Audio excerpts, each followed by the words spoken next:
Now we're starting to get into the story questions, the places where the SAT is still asking for something very simple, but they're doing it in a way to intimidate you and make you think it's harder than it is. So here we get this story. It doesn't really matter, but we'll read it. The graph gives the estimated population Y in thousands of a town X years since 2003, where 0 is less than or equal to X is less than or equal to 5. Which of the following best describes the increase in the estimated population from X equals 0 to X equals 1? And then the choices are kind of wordy, but notice the words are the same except this part. Right? So look at the choices. It's probably simpler than it looks at first glance. So basically we just need to compare 2 points, right? What are the values when X equals 0? Well, X is 0 is here at 6 and X is 1 is right here at 9.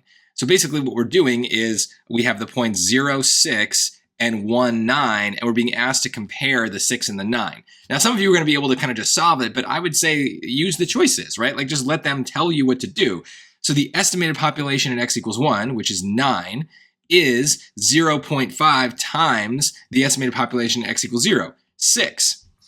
Well, I could put that in this calculator, but I also know that half of 6 is 3, not 9, so that's wrong. But that is a trap answer because some of you, in your speed and your haste, you're going to think, oh, it's an increase of 3, so it's like increasing by half. And so you're kind of misreading the choice, but that's not right. We need to actually make it like an equation. So 9 is 1.5 times 6. Now that one I think is right, but I would try it in the calculator because, you never know. I am a little worried. So 1.5 times 6 is 9 and we're done. So that's the answer. No need to check C and D here. We know that they don't work because they are the same exact thing, but with, different numbers. So obviously they're not going to produce the same result.